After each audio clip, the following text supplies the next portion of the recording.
Your quick tour bulletin around the world on Adamimogo 107.7 FM, Ido-Ekiti. Here are the top stories. Federal government refutes need for Sanusi's endorsement of Tinubu's economic policies.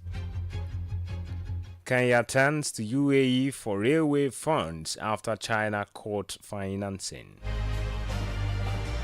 And Biden warns of rise of new American oligarchy as Israel Hamas agree Gaza ceasefire deal to halt 15-month war.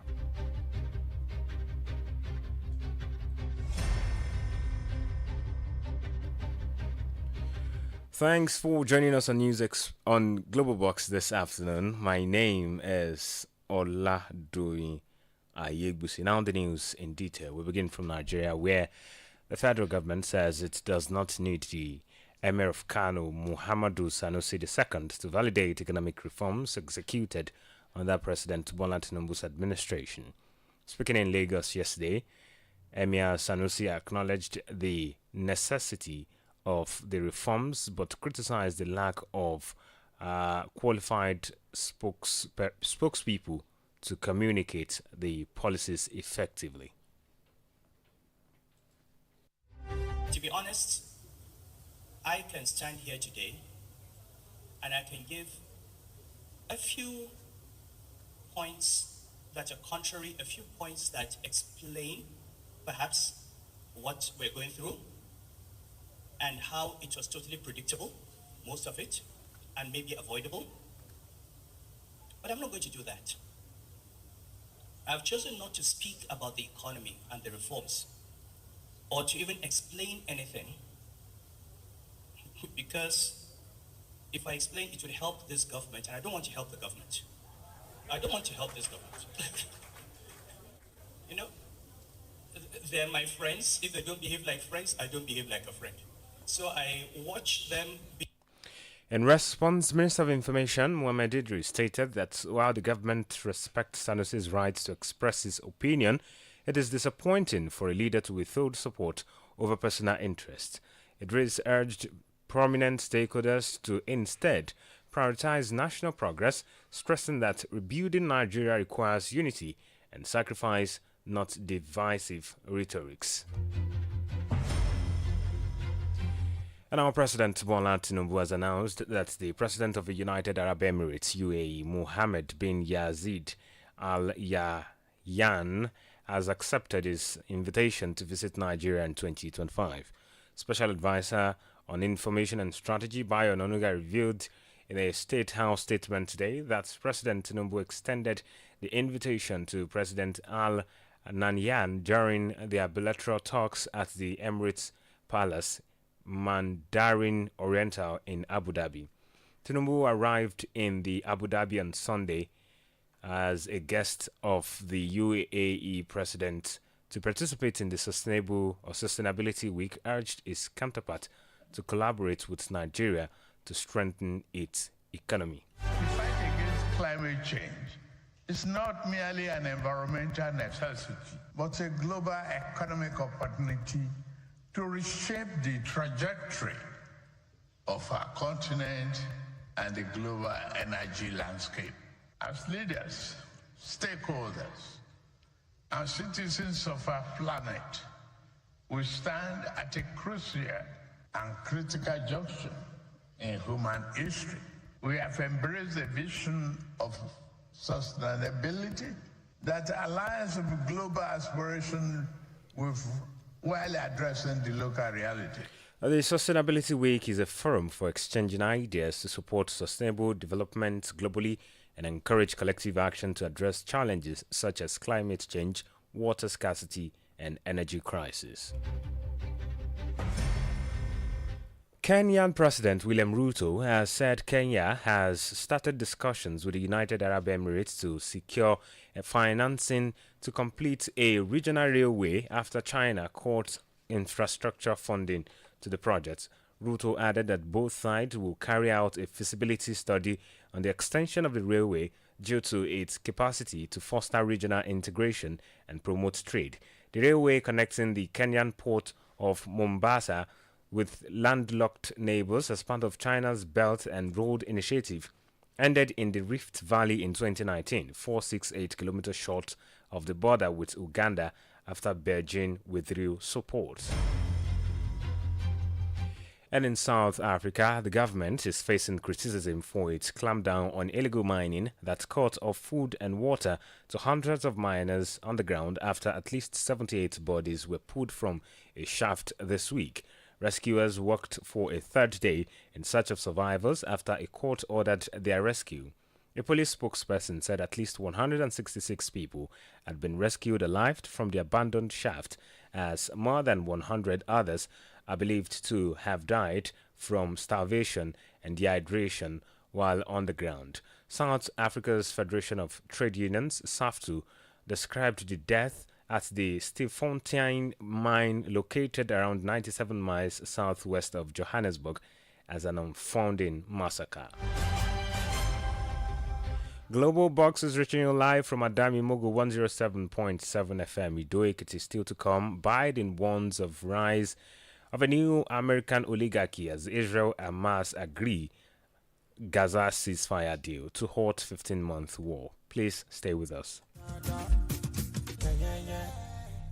Hello, good people of Ekiti State and its environment. For your private, political, family, or club meetings, and so on, of not more than 50 to 100 participants, we introduce to you Adamimogo Event Hall. Yes! Right at Oladoyin Palace, Adamimogo 107.7 FM's compound, Ido Ekiti. Ample parking space, good security, clean environment. You also have the opportunity to book for a media publicity of your event on our fast-growing social media platforms. All these for a talking. Simply visit us at Oladoyin Palace, Ido Ekiti, or call the following numbers for more inquiries: 0803 526 5812 or 0916 340 0878 or 0806 511 4430. You can also call 0806 380 8891 at Adamimogo Event Hall. We are waiting for your patronage.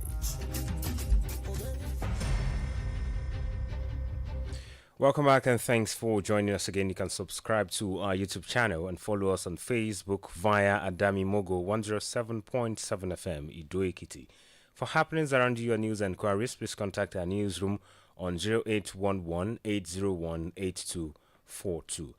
Now to the rest of the news. The United States President Joe Biden has used his final former address as president to warn of the dangers of oligarchy and extreme wealth to democracy, as President-elect Donald Trump prepares to begin his second term with an administration stacked with billionaires. In his speech, Biden warned of a dangerous concentration of power in the hands of a few ultra-wealthy people and dangerous consequences if their abuse of power is left unchecked. And I wish the incoming administration success, because I want America to succeed. That's why I've held my duty to ensure a peaceful and orderly transition of power, to ensure we lead by the power of our example. I have no doubt that America is in a position to continue to succeed. That's why my farewell address tonight, I want to warn the country of some things that give me great concern. Today, an oligarchy is taking shape in America of extreme wealth, power, and influence that literally threatens our entire democracy, our basic rights and freedoms, and a fair shot for everyone to get ahead. Biden's speech comes 5 days before Trump's inauguration on January 20th and mere hours after Israel and Hamas announced they had agreed to a ceasefire in Gaza, an outcome that appeared to evade the Biden administration for months despite widespread opposition to the war among many Americans. It's a very good afternoon, because at long last, I can announce a ceasefire and a hostage deal has been reached between Israel and Hamas. Today, Hamas and Israel have agreed to that ceasefire agreement and the whole ending the war. You know, those of you who have followed the negotiations can attest, the road to this deal has not been easy. I've worked in foreign policy for decades. This is one of the toughest negotiations I've ever experienced. This day has finally come, for the sake of the people of Israel and the families waiting in agony. Biden added that while his team had negotiated the deal, he had told them to keep the incoming administration fully informed since it would be largely implemented by them. And UN Chief Antonio Guterres has welcomed the ceasefire agreement between Israel and Hamas, describing the deal as a critical first step in the region. Guterres urged the parties and all relevant partners to seize these opportunities to establish a credible political path to a better future for Palestinians, Israelis, and border region. I commend the mediators, Egypt, Qatar, and the United States of America, for their dedicated efforts in brokering this deal. Their unwavering commitment to finding a diplomatic solution has been critical in achieving this breakthrough.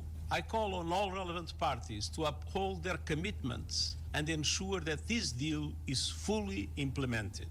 From the outset of the violence, I've called for an immediate ceasefire and the immediate and unconditional release of all hostages. He added that despite the deal, which does not come into effect until Sunday, 19th January, the Hamas-run Civil Defense Agency reported that Israeli airstrikes killed more than 20 people yesterday. Meanwhile, Israeli Prime Minister Benjamin Netanyahu's office did not confirm the deal, saying the final details were still being sorted out. British Prime Minister Keir Starmer has arrived in Kyiv, Ukraine's capital today, where he and Ukrainian President Volodymyr Zelensky will sign 100-year partnership treaty, pledging to help guarantee Ukraine's security for a century. The treaty covers areas including defense, science, energy, and trade days before Donald Trump is sworn in as U.S. president. The UK is one of Ukraine's biggest military backers, having pledged 12.8 billion pounds in military and civilian aid to Ukraine since Russia's full-scale invasion 3 years ago, and has also trained more than 50,000 Ukrainian troops on British soil. Starmer's unannounced visit is his first trip to Ukraine since he took office in July. He visited the country in 2023 when he was opposition leader and has twice held talks with Zelensky in 10 Downing Street since becoming prime minister. And finally on sport, former world number 2 Ons Jabeur was in tears on court as she struggled with breathing difficulties during her second round Australian Open victory. The Tunisian later said she had an asthma flare-up but recovered to beat Colombian Camila 7-3, 6-3 at the Park. Jabeur, a 3-time Grand Slam finalist, appeared to be coaching and tapping her chest before leaving the court for medical attention after just 3 games. She added that it would have been very difficult to continue if she had lost the opening set. And with that sports story, we end this edition of Global Box on Adamimogo 107.7 FM, Ido Ekiti. Just before we go, the highlight again. We told you that in Nigeria, the federal government says it does not need the Emir of Kano, Mohammed Sanusi II, to validate economic reforms executed under President Bola Tinubu's administration. We also brought it to you that Kenyan President William Ruto has said Kenya has started discussions with the United Arab Emirates to secure financing to complete a regional railway after China cut infrastructure funding to the project. Finally, we reported to you that United States President Joe Biden has used his final formal address as president to warn of the dangers of oligarchy and extreme wealth to democracy as President-elect Donald Trump prepares to begin his second term with an administration stacked with billionaires. And that's Global Box this afternoon on Adamimogo 107.7 FM, Olojudo's Palace, Ido Ekiti. On behalf of the production crew, my name is Oladoyin Ayegbusi.